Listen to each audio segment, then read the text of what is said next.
The Conservative Purpose of Wikileaks by Jack Hunter. Sometimes lovers necessarily keep or share secrets. Being in a healthy relationship means achieving a certain level of intimacy where shared knowledge of each other's weaknesses and insecurities is protected by a bond of mutual trust. Sometimes lovers might do devilish things that outsiders wouldn't understand or shouldn't be privy to, and this is fine. But by and large, what they do is simply no one else's business. But imagine that the man in the relationship kept it a secret that he had other women on the side, kids, a criminal record, venereal disease, and basically betrayed his lover in every way imaginable, unbeknownst to her. Now imagine a third party felt it was their moral duty to reveal it. No one questions that governments must maintain a certain level of secrecy, including Wikileaks founder Julian Assange, who told Time magazine that, quote, secrecy is important for many things, but it shouldn't be used to cover up abuses. The entire premise of Assange's whistleblower organization is this: to what degree is government secrecy justified? And when particular secrets could be damaging to the other partner in the U.S. government's relationship, the American people, should these secrets be revealed in the name of protecting the public? How often does our government use national security simply as an excuse to cover up questionable dealings, reports Time magazine, quote. In the past few years, governments have designated so much information secret that you wonder whether they intend the time of day to be classified. The number of new secrets designated as such by the U.S. government has risen 75%. At the same time, the number of documents and other communications created using those secrets has skyrocketed nearly 10 times. To say that government must keep secrets is not to say that all government secrets must be kept. As even admitted by Pentagon officials and Defense Secretary Robert Gates, none of WikiLeaks' revelations do anything to compromise national security or endanger American lives. But they have wreaked havoc on political life in Washington, D.C. Americans are not supposed to know, for example, that their government bullied and threatened individuals and other governments that might have undermined the Copenhagen Climate Change Summit in 2009. The federal government attempting to squelch anyone who might undermine global warming dogma? Do WikiLeaks conservative critics believe revealing this is a national security risk? Americans are not supposed to know, apparently, that behind the scenes, Saudi Arabia has been encouraging the U.S. to take military action against Iran.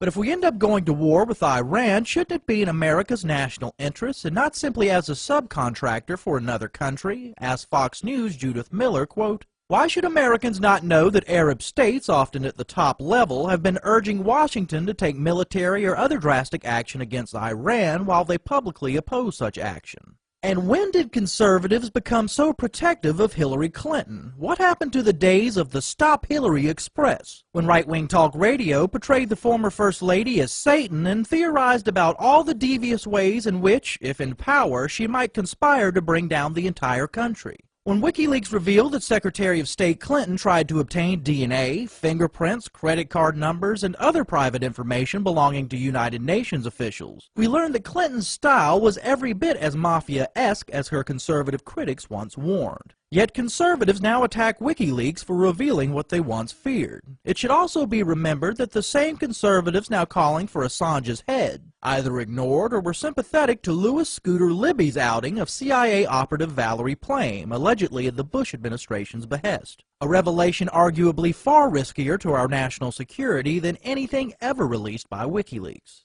But the worst hypocrisy throughout this controversy has been in conservatives reflexively defending the government and attacking WikiLeaks. Since when have conservatives believed that Washington should be able to shroud any action it likes in secrecy and that revealing government's nefarious deeds is tantamount to treason? Isn't it government officials who might secretly work for corporate, ideological, or transnational interest and against the national interest who are betraying their country? Interestingly, WikiLeaks founder espouses the traditionally conservative Jeffersonian view that America's constitutional structure limits and lessens government corruption. Reported Time magazine, quote, Assange appears to believe that the U.S. has not become a, quote, much worse behaved superpower because its federalism, this, quote, strength of the states has been a drag on the combination of the burgeoning power of the central government and a presidency that can expand its influence only by way of foreign affairs. Decentralizing government power, limiting it, and challenging it, this was the founders' intent and have always been core conservative principles. Conservatives should prefer an explosion of whistleblower groups like WikiLeaks to a federal government powerful enough to take them down. Government officials who now attack Wikileaks don't fear national endangerment, they fear personal embarrassment. And while scores of conservatives have long promised to undermine or challenge the current monstrosity in Washington, D.C., it is now an organization not recognizably conservative that best undermines the political establishment and challenges its very foundations.